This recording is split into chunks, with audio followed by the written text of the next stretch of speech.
인도하시고요. 주님의 이름으로 축복하고 환영합니다. 예. 오늘 1장 18편 1절로 6절, 28절로 30절의 말씀을 가지고 담을 뛰어넘는 신앙이라고 하는 제목으로 이 시대를 우리가 어떻게 살 것인가 한번 은혜를 나누어 보도록 하겠습니다.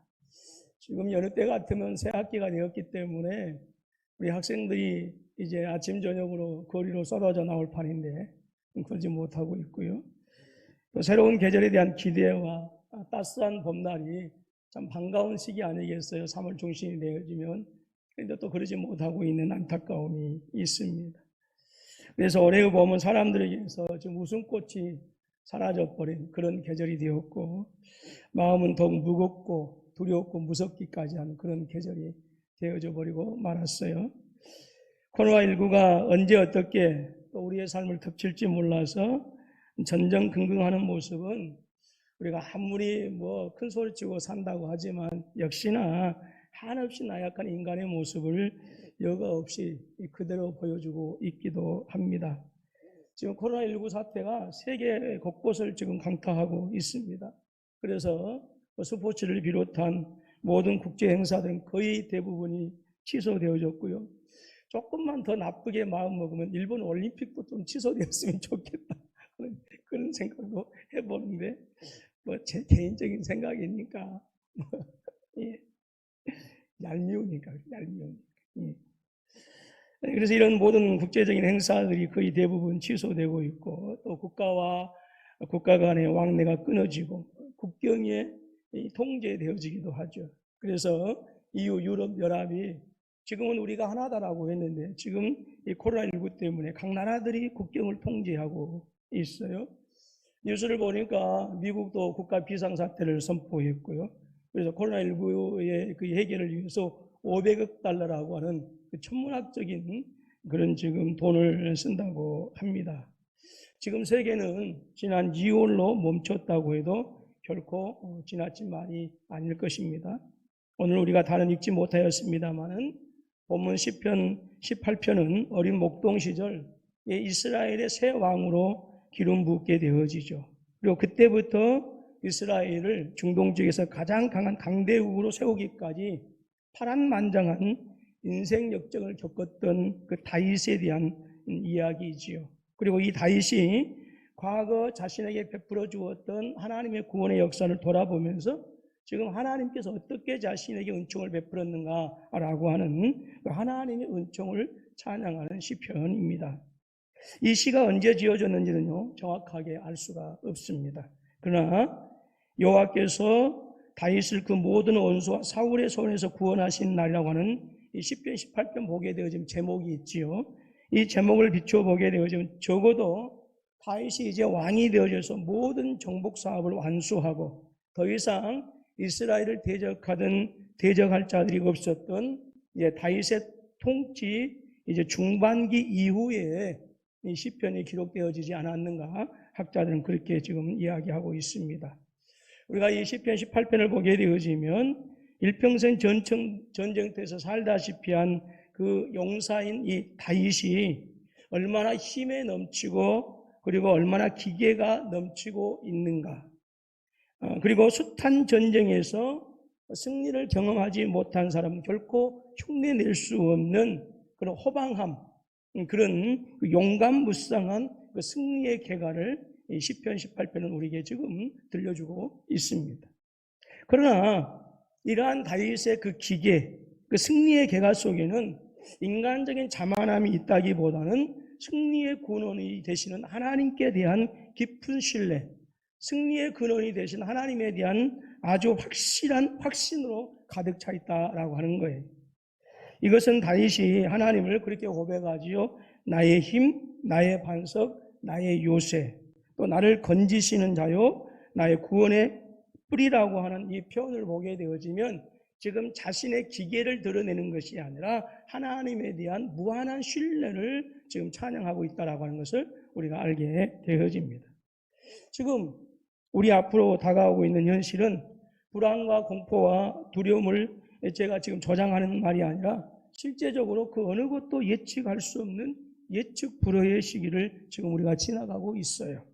장로님께서 기도하셨던 것처럼 이것이 해결되어지더라도 우리 삶의 형태가 어떻게 변화될지 모르겠습니다. 이러한 때에 오늘 우리 모두가 다윗의 고백을 통해서 우리의 믿음의 옷깃을 다시 한번 여미는 기회가 되어졌으면 좋겠고요. 그리고 여러 가지 장애물과 역경을 뛰어넘고 다윗이 고백한 것처럼 저와 여러분들도 내가 담을 뛰어넘었나이다, 내가 성벽을 뛰어넘나이다라고 하는 이런 승리의 고백이 있어지기를 주님의 이름으로 축원합니다. 오늘 본문의 말씀은 도저히 감당할 수 없는 그 삶의 엄청난 위기와 고난, 그리고 천길 낭떠러지에 겨우겨우 버티고 있는 그 험악한 사람들을, 그리고 그 모든 상황들을 이겨내고 내가 성벽을 뛰어넘나이다. 오늘 성경에는 담을 뛰어넘나이다라고 했지만 원래 원문 그대로 본다고 한다면 성벽이라고 하는 말이 더 맞습니다. 내가 성벽을 뛰어넘나이다라고 하는 고백의 비결이 무엇인가 라고 하는 것을 우리가 알게 되어집니다. 다시 제목을 보게 되어지면 그 제목에 그렇게 되어 있죠. 여호와께서 다윗을 그 모든 원수와 사울의 손에서 구원하신 날에 다윗이 이 노래의 말로 여호와께 아뢰어라고 그렇게 말하고 있습니다. 여기 보게 되어지면 다윗이 이 노래로 하나님을 찬양하는 시점이 언제인 것을 알 수 있어요. 모든 원수와 사울의 손에서 구원하신 날이라고 이렇게 하였습니다. 이때는 다윗의 그 마지막 시기를, 그 말년을 얘기할 수도 있지만 다윗의 생애를 기록하고 있는 사무엘서 전체를 통해서 생각해 보게 되어지면 오늘 이 시편에서 말하고 있는 구원이 단순히 다윗의 마지막 시대가 아니라, 그리고 이 삶에 고백했던, 젊어서부터 고백했던 모든 삶에서 우러나왔던 그러한 고백인 것을 우리가 알게 되어집니다. 즉 다윗은 블레셋 사람 골리앗 앞에선 그 전쟁터에서도, 그리고 사울에게서 위협을 받고 있을 때에도, 압살롬이나 세바의 반란으로 어려움을 겪고 있을 때에도 항상 하나님의 구원의 손길을 체험했다라고 하는 것입니다. 이런 모든 경험들을 통해서 다윗은 그렇게 고백하고 있는 것이죠. 자기가 겪고 있는 환난의 날에 동시에 하나님이 일하시는 구원의 날이다라고 하는 것을 체험했다라고 하는 거예요. 지금 자기가 겪고 있는 모든 환난의 때, 힘들고 어려운 그 어둠의 때가 단순히 자기에게 절망만 가득한 그러한 때가 아니라 오히려 그 환난의 때 동시에 하나님께서 일하시는 구원의 날이다라고 하는 것을 다윗이 체험했다라고 하는 거예요. 저 오늘 여러분들이 오늘 이러한 은혜가 함께 하실 수 있기를 주님의 이름으로 축원합니다. 그렇기 때문에 오늘 본문 시편 1절로 2절의 말씀은 어느 날 갑자기 은혜 받아서 터져나온 한순간의 신앙의 고백이 아닙니다. 이 시편 1절로 2절의 말씀은 아까도 말씀드렸던 것처럼 다윗의 모든 생애에 걸쳐서 경험한 하나님에 대한 절절한 신앙의 고백이고요, 다윗 신앙의 엑기스라고 할 수가 있어요. 자, 1절, 2절 이 말씀을 모든 성도님들이 함께 같이 읽어보도록 하겠습니다. 같이 시편 18편 1절로 2절 말씀을 시작. 여호와는 나의 반석이시요 나의 요새시요 나를 건지시는 이시요 나의 하나님이시요 그 안에 피할 나의 바위시요 나의 방패시요 나의 구원의 뿌리시요 나의 산성이시로다 그랬어요. 바로 이것이 다윗으로 하여금 인생의 모든 역경을 극복하고 승리할 수 있었던 이유가 되는 것이고요, 내가 성벽을 뛰어넘는 그 고백을 할 수 있었던 이 고백의 비결입니다. 바로 무엇을 얘기해요? 그만큼 하나님을 철저하게 의지했다라고 하는 거예요. 근데 이것은 비단 다윗만의 경험이 아니지요.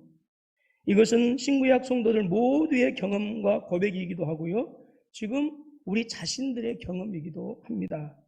성경을 보면 정말로 견디기 힘든 그 어려움을 겪으면서도 하나님의 구원하심으로 말미암아서 결국 승리했던 많은 사람들이 있죠. 그 수많은 사람들 중에 대표적인 한 사람을 꼽으라고 한다면 바로 요셉을 얘기할 수 있을 것입니다.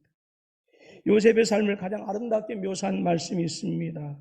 모든 이스라엘 백성들이 모인 그 공회에서 우리의 유명한 스데반 집사님이 설교한 가운데 나옵니다. 사도행전 7장 9절과 10절 말씀 보면 여러 조상이 요셉을 시기하여 애굽에 팔았더니 하나님이 저와 함께 계셔 그 모든 환난에서 건져내사 애굽 왕 바로 앞에서 은총과 지혜를 주심에 바로가 저를 애굽과 자기 온 집의 지리자로 세웠느니라 말씀하셨습니다. 요셉은 아버지에게 너무너무 사랑을 받았어요. 그래서 형들의 시기를 받아서 어린 나이에 도저히 감당할 수 없는 정말로 견디기 힘든 처참한 환난에 들어가게 되어집니다. 한창 부모의 사랑을 받고 형제들과 형제를 나누면서 살아가야 할 그 나이에 애굽의 노예로 팔려가게 되어집니다. 또한 너무나 성실했어요. 그것이 이유가 되어져서 보디발 아내의 모함을 받게 되어지고 그리고 깊은 감옥에 갇히기도 합니다. 그렇지만 스데반 집사님이 말씀 가운데 증거한 것처럼 하나님께서 요셉과 함께 하심으로 말미암아서 요셉은 모든 환난에서 건진받게 된 줄로 믿습니다.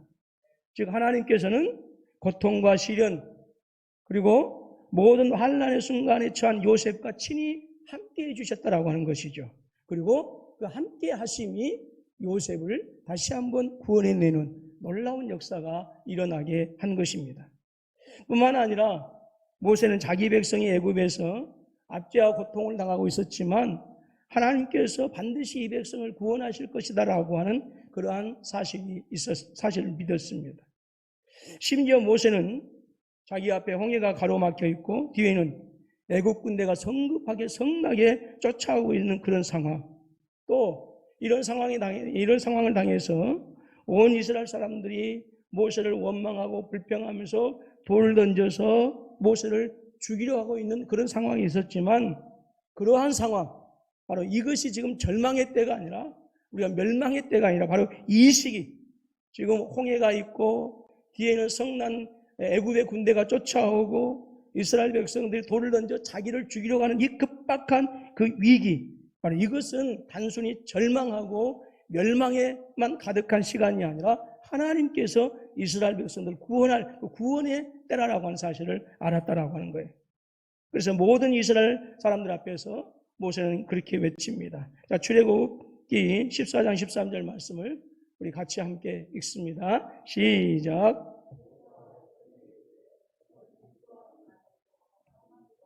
여호와께서 오늘날 너희를 위하여 행하시는 구원을 보라. 너희가 오늘 본 애굽 사람을 또 다시는 영원히 보지 못하리라 하셨어요. 사랑하는 구포서북교회 성도 여러분, 또 우리가 화정에서 영상으로 예배해드리고 있는 우리 모든 성도님들, 이처럼 우리의 환난과 고난의 순간은 하나님께서 일하시는 구원의 시간이다라고 하는 사실을 믿으시기를 주님의 이름으로 축원합니다. 때로는 우리는 하나님의 뜻 가운데 살다가 풀물불과 같은 견딜 수 없는 시련에 처할 때도 있습니다. 어쩌면 이 코로나19로 말미암아서 일어나고 있는 현재 나에게 닥친 현실일 수도 있습니다. 그러나 우리 주님은 잠언 24장 10절에서 그렇게 말씀합니다. 내가 만일 환난 날에 낙담하면 내 힘의 미약함을 보임이라. 지금 힘들고 어려운 일이 있다고 해서 절망하고 그리고 불평하고 원망한다고 한다면 그것은 너의 힘이 미약함을 보이는 것이다 라고 하는 것입니다. 1930년대 미국의 경제공황이 밀어닥쳤습니다. 대공황이라고 그렇게 얘기하지요. 은행과 공장, 심지어는 학교 등이 문을 닫았고 경영주들이 자살하는 등 일대 소동이 일어나게 되어집니다. 그때 J.J. 라스코라고 하는 실업가는 증권에 투자했던 돈을 빼내서 많은 실업가들을 동원해서 맨해튼의 거대한 빌딩 공사를 시작합니다. 많은 사람들이 그렇게 했어요. 얘기했어요. 라스코는 미쳤어. 예, 저 사람은 꼭 망할 거야. 예, 그렇지만 이 라스코라고 하는 사람은 끄떡도 하지 않았습니다. 1929년에 시작한 이 공사는 1931년에 완공했는데 그 건물이 바로 유명한 엠파이어 스테이트 빌딩입니다. 엠파이어 스테이트 빌딩은 한창 미국이 경제공황에 시달리고 있을 때에 지어진 그러한 건물입니다. 오늘 저와 여러분들도 비록 힘들고 어려워서 사람들이 낙담하고 두려워하고 있을지라도 오늘 사랑하는 우리 군포 서북교회 성도님들 오히려 믿음의 건물을 지어나가는 놀라운 역사가 함께 하시기를 주님의 이름으로 축원합니다. 사람은 사는데 어려움이 없고 모든 일이 잘 되고 있을 때에는요, 하나님께 감사하기가 어렵습니다. 그러나 여러분, 사람이 살아가는 데 있어서는 반드시 환난이 있을 수밖에 없어요. 저를 보면 생전 고생하는 사람 같지요? 근데 저도 무지하게 고생하고 살았습니다. 모든 사람들이 환난을 당하고 있습니다. 그래서 저를 전에 알았던 같은 시찰에 계셨던 목사님, 저를 보며 목회의 비단길을 걸어온 것처럼 그렇게 얘기해요. 근데 그들이 알지 못하는 목회의 쓰라린 것들을 저는 다 경험을 했습니다. 여러분, 그런데 이런 환난 가운데 나홀로 던져진 채로 지금 쓰러져서 허우덕대고 있는 것 같지만, 그래서 그 어디에도 해결의 실마리가 보이지 않고 절망에 짙은 안개를 걸어가는 것 같은 그런 때가 분명히 있다라고 하는 것이죠. 그러나 여러분, 그리스도인의 진가는 언제 드러나는지 아세요? 환난 날에 나타나는 거예요. 여러분, 이럴 때에도 변함없이 하나님을 의지하고 하나님께 감사하신다면 하나님께서는 반드시 크고 강한 권능의 손, 구원의 손길을 저와 여러분들에게 보내주시고 또 구원의 은혜를 베풀어 주실 줄로 믿습니다. 혹시라도 현재 지금 당하고 있는 그 환난의 고난으로 인하여서 그 고통 가운데 나 혼자 있다라고 그렇게 생각하지 마십시오. 그 고통과 시련의 순간에 구원의 하나님은 더욱더 저와 여러분들과 함께 하시고요, 도리어 그 확실한 증거로 당신의 구원을 우리에게 베풀어 주실 줄로 믿습니다. 우리 주님은 분명하게 약속하여 주셨습니다. 자, 시편 50편 15절 말씀인데요, 같이 읽습니다. 시작. 환난 날에 나를 부르라. 내가 너를 건지리니 내가 나를 영화롭게 하리라. 아멘. 또 계속해서 이사야서 43장 2절의 말씀도 같이 읽습니다. 시작. 내가 함께 할 것이라. 강을 건널 때에 물이 너를 침몰치 못할 것이며 내가 불 가운데로 행할 때에 타지도 아니할 것이요 불꽃이 너를 사르지도 못하리니. 아멘. 여러분, 신앙이라고 하는 그 자체는요, 하나님을 믿고 의지하는 거예요. 예. 세상에서 일어나고 있는 그 어느 것 한 가지도 여러분 결코 하나님의 능력에서 벗어나서 일어나고 있는 것은 단 한 가지도 없어요. 부디 여러분 이 약속의 말씀을 믿음으로 말미암아서 어떤 어려움에도 굴하지 마시고요, 또 여러분들의 주변 환경에 동화되거나 불의에 타협하지 마시고 하나님의 정의와 진리 그리고 하나님의 구원하심을 여러분의 주변의 삶 가운데 드러내는 우리 모든 성도님들이 되실 수 있기를 주님의 이름으로 축원합니다. 성도가 당하는 환난의 날은 하나님께서 일하시는 구원의 날이다라고 하는 것입니다. 여러분, 이 믿음을 여러분의 신비에 새기시고 이 어려움을 하나님을 의지함으로 이겨나가시는 우리 모두가 되시기를 주님의 이름으로 축원합니다. 계속해서 다윗은 29절에서 고백합니다. 같이 읽습니다. 시작. 29절입니다. 시작. 내가 주를 의뢰하고 적군을 향해 달리며 내 하나님을 의지하고 담을 뛰어넘나이다. 그래서 여기 담은 성벽이에요. 지금 적군이 지키고 있는 성벽. 예. 여러분, 전투가 벌어지게 되어지면 수많은 대적과 원수들이 정말 화살처럼 달려옵니다. 제 아버님이 살아계셨을 때 여순 사건, 그 다음에 지리산 공비토벌, 그 다음에 10여 년 동안 이렇게 그 군에 계시면서 6.25 전쟁까지, 그 20살의 그 어린 그 나이에 6.25 제대 2달을 놔두고 6.25가 터져가지고 그 후로 10년 동안 이제 그 군 생활을 했는데요. 이 전투에 참여할 때까지, 그 전쟁터에 나갈 때까지 그렇게 두려움이 앞선다는 거예요. 다리가 후들후들 떨리고, 근데 막상 총알이 빗발치면 두려움이 자기도 모르게 사라진다라고 그런 얘기를 드렸어요. 저 여러분, 전투가 벌어지게 되어지면, 그리고 대적들이 그 앞에 수도 없이 달려들게 되어지면 어지간한 담력의 사람들은 그들을 향해서 내달리지 못하지요. 예. 그래서 적들의 함성과 이협에 두 다리가 떨리고 앞으로 나아갈 용기가 나지 않습니다. 본래 사람들은 자기보다 강한 대상 앞에서는 기가 죽게 마련이고요, 함부로 몸조차 가누지 못하는 것이 보통입니다. 그래서 운동 경기를 치르더라도 상대가 자기보다 뛰어나거나 강하게 되어지면 도무지 그와 맞서서 함께 상대할 생각도 나지 않고요, 본래 가지고 있던 이 실력도 다 잊어버려요. 예. 시시각각 조여오는 죽음의 사자들. 한 걸음 한 걸음이 삶과 죽음의 생사의 갈림길 아니겠습니다. 그러한 현장에서 다윗 역시도 때로는 두렵고 떨렸습니다. 왜 그럴까요? 그도 목숨이 하나이거든요. 예. 심장을 가진 인간이었기 때문에 때로는 다윗도 두렵고 떨린 것이 사실이었습니다. 그럼에도 불구하고 다윗은 어떻게 자기보다 강한 대적들 앞에서 달리며 성벽을 뛰어넘고 그들을 유린할 수 있었는가 하는 것이죠. 어떻게 그런 일들이 가능하게 되었을까요? 목숨이 두 개여서가 아닙니다. 처음 태어날 때부터 겁이라는 것을 몰랐기 때문이 아니에요. 또 적들이 약한 것도 아니에요. 오히려 우리가 읽지는 않았습니다만 17절 마지막 부분을 보게 되어지면 이렇게 말씀하고 있어요.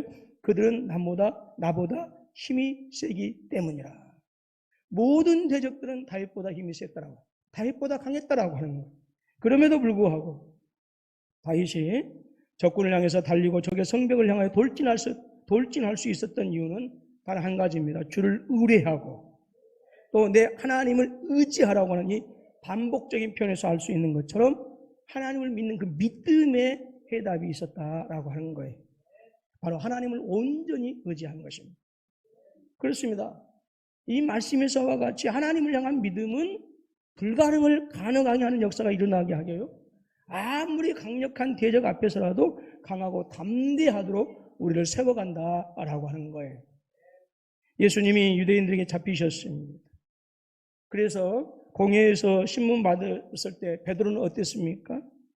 그는 주님을 사랑하는 마음은 분명히 진실했습니다. 거짓이 없었어요. 그런데 목숨을 구걸하기 위해서 보잘것없는 계집종 앞에서도 주님을 부인할 뿐만 아니라 저주까지도 해버린 그런 사람 아니었습니까? 그러나 성령에 충만해서 하나님의 능력을 공급받게 되어지죠. 그리고 그 능력을 공급받게 된 이후에 주님을 향한 확고한 믿음을 가지게 되어졌을 때 베드로는 예수님을 잡아 죽였던 그 대제사장과 그리고 그 공회원들의 협박 앞에서도 굴하지 않습니다. 오히려 예수는 하나님이시다, 메시아이시다라고 하는 사실을 증거하게 되어집니다.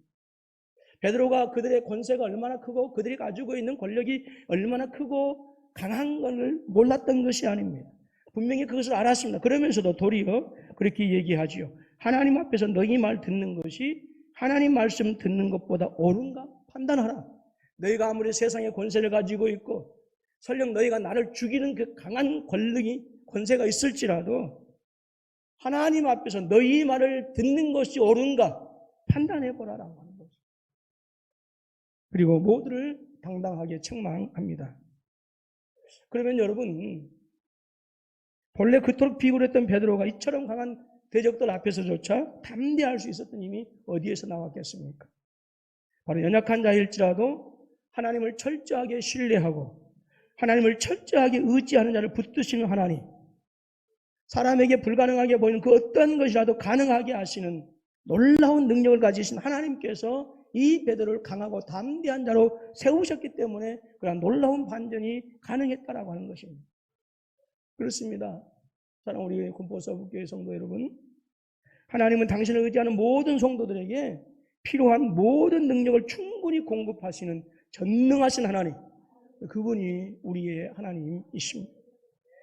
이 코로나19로 말미암은 힘겨운 것들, 또한 예기치 못했던 질병들을 할지라도 능히 극복할 수 있도록 하나님의 능하신 은혜를 베푸시기에 조금도 부족함이 없으신 그 하나님, 그분이 저와 여러분의 하나님이십니다. 어떠한 경우에도 약해지지 마시고 하나님을 의지하심으로 적군을 향하여 달리고 적의 성벽을 뛰어넘던 그 다윗과 같이 우리의 믿음을 하나님 앞에 보여주실 수 있기를 주님의 이름으로 축원합니다. 사랑하는 우리 군포서북교회 성도 여러분, 아무리 어둡고 험한 길을 할지라도요, 빛이 있으면 길을 찾아갈 수 있어요. 누가 이 어둠의 빛을 밝혀주는 빛이 되십니까? 바로 하나님이십니다. 요한복음 8장 12절에서 말씀합니다. 나는 세상의 빛이라 나를 따르는 자는 어둠에 다니지 아니하고 생명의 빛을 얻으리라 그랬어요. 세상이 흑암과 같은 칠흑과 같은 그런 어둠이 가득할지라도 주님을 따르는 자는 결코 그 어두움에 속할 수도 없고 결코 그 어둠에 잠식당하지 않는다라고 하는 거예요. 요한복음 8장 12절의 말씀에 빛이신 우리 주님께서 당신 자신에 대해서 증거하는 말씀이라고 한다면, 오늘 본문 29절에 주께서 나의 28절 말씀에서 주께서 나의 등불을 켜시며 여호와 내 하나님이 내 흑암을 밝히시려다라고 이렇게 다윗이 고백했는데, 한마디로 이 말씀은 8장 12절에 또 다른 말씀이에요. 바로 주님은 빛이시다라고 하는 주님의 빛되심을 고백하는 말씀입니다. 4절 5절을 보시면 다윗의 삶이 얼마나 힘겹고 고달팠는가라고 하는 것을 우리가 알게 되어집니다. 사망의 줄이 나를 얽고 불의의 창소가 나를 두렵게 하였으며 수월의 줄이 나를 두르고 사망의 올무가 내게 이르렀도다 했어요. 여러분, 사망의 줄이 나를 얽가며 불의의 창소가 나를 두렵게 하였고 수월의 줄이 나를 두르고 사망의 올무가 내게 이르렀도다라고 그렇게 고백하고 있어요. 여러분, 그래서 오늘 본문의 말씀에서 흑암을 밝힌다라고 하는 것은 무엇을 얘기할까요? 절망적인 상황에 처한 이 다윗을 하나님께서 그 전능하신 능력과 사랑으로 구원하시고 다윗의 삶을 승리할 수 있도록 인도하셨다라고 하는 말씀입니다. 왜 그래요? 우리 주님께서 다윗의 빛이 되어 주셨기 때문에 그렇습니다. 세계 2차 대전이 끝나고 독일의 점령에서 벗어난 폴란드는 독일군이 지은 벙커를 철거하는 작업을 전 지역에 걸쳐서 진행하게 되어집니다. 2차 대전은 워낙 큰 전쟁이었기 때문에 그 벙커 해체 작업만 해도 6년이 걸렸다고 그래요. 마지막으로 그딘스크 지역에 있는 벙커를 철거하던 때에 그 벙커 안에 갇혀 있었던 독일군 2명이 발견된 거예요. 6년이나 갇혀 있었던 차에 발견되자마자 이제 바로 병원으로 실려갔는데, 이 사람들은 탈출하지 못한 이유가 벙커가 입구가 무너지는 바람에 6년 동안이나 갇혀 있었다라고 하는 것이죠. 다행히 환기구는 망가지지 않아서 숨을 쉬고 하는 데는 문제가 없었어요. 식량도 몇 년을 버틸 만큼 충분했다고 합니다. 근데 단 한 가지 없는 게 있었어요. 빛이 없었다라고 합니다. 몇 달이 지나자 어둠 속에 지친 2명의 병사는 스스로 목숨을 끊었습니다. 그리고 나머지 2명의 병사는 이유 없이 죽었습니다. 그나마 남은 2명의 병사는 4년 동안 살아는 있었지만 정신적으로 아주 피폐한 상태였고, 그리고 한 명의 병사는 구출되는 날 갑자기 빛을 본 탓에 심장마비를 일으켜서 죽고 말았어요. 여러분, 사람은 빛이 없으면요, 육신도 죽고 영혼도 죽고. 오늘 우리가 사는 시대는 분명히 영적으로 본다면 어두운 시대가 분명합니다. 그리고 현실의 상황이 대단히 어둡습니다. 어쩌면 지금 닥친 현실이 빛도 없는 그 어둠으로 가득한 벙커가 아닌가 싶은 그런 생각이 들기도 합니다. 그러므로 자칫 빛 대신 주님을 따라가지 않으면, 빛 대신 주님에게 집중하지 않으면 우리는 더욱더 어두운 그 끝을 알 수 없는 죄악의 어둠 속에서 헤매다가 우리의 삶을 마감할 수도 있다라고 하는 것입니다. 하나님은 다윗의 어두운 삶을 당신의 빛으로 비춰주셨어요. 그 결과로 다윗은 고백합니다. 내가 담을 뛰어넘나이다. 승리의 계단을 부를 수가 있었던 것입니다. 여러분, 우리 모두에게 이 담이 어둠이 존재합니다. 지금 우리에게 닥친 이 현실, 3월이 되었지만 학생들이 개강하지 못하고 있는 현실, 정말 아름다운 예배당이 있지만 이 예배당에서 예배하지 못하는 현실, 약국 앞에서 마스터 2장을 사기 위해서 긴 줄을 서야 하는 현실, 코로나19로 전혀 생각하지 못했던 이 사업의 위기, 내일을 장담할 수 없는 질병과 같은 이러한 위기 등등이 바로 나에게 있어서, 우리에게 있어서 어둠이고 담이다라고 하는 것이죠. 다윗은 그 어두운 현실, 환난의 현실에서 주님을 의지하고 주님을 빛으로 삼았습니다. 그 결과 그 담 앞에서 무너지지 않았고 어둠에 잠식당하지 않았어요. 도리어 담을 뛰어넘고 고백합니다. 내가 담을 뛰어넘었나이다. 사랑하시는 우리 군포서부교회 성도 여러분, 우리를 위하여 저주의 십자가를 지시고 사망과 죽음을 이기신 주님을 의지하시되 철저하게 주님을 더욱더 의지하실 수 있기를 주님의 이름으로 축원합니다. 그리고 이 어둠의 시대에 빛 대신 주님에게 집중하십시오. 분명히 저와 여러분들을 삶의 빛된 자리로, 그리고 영원한 생명의 자리로 인도하실 줄로 믿습니다. 오늘 말씀을 통해서 다윗은 정말 힘들고 어두운 그러한 삶이 연속이었지만 그럼에도 불구하고 실망하지 아니하고 좌절하지 아니하고 하나님을 온전히 의지했고 빛 대신 주님에게 집중했습니다. 그러므로 말미암아서 그런 자신의 인생의 마지막 부분에 이르러서 고백하기를 내가 성벽을 뛰어넘었나이다라고 고백했습니다. 오늘 코로나19로 말미암아서 비록 힘들고 어려운 시기를 지나가고 있지만 이러한 때일수록 더욱더 주님을 의지하시고 빛 대신 주님에게 집중하셔서 이 코로나19를 극복하고 다시 한번 우리 사랑하는 성도님들과 우리 교회가 다시 한번 일어나고 회복되어지는, 그리고 올 연말에 우리 모두가 그렇게 고백했으면 좋겠습니다. 우리 모두가 성벽을 뛰어넘었습니다라고 하는 승리의 개가를 우리 이 마지막 2020년이죠. 2020년 마지막 날에 송구영신 예배를 드리면서 기쁨으로 부를 수 있는 그런 은혜가 이루실 수 있기를 주님의 이름으로 축원합니다.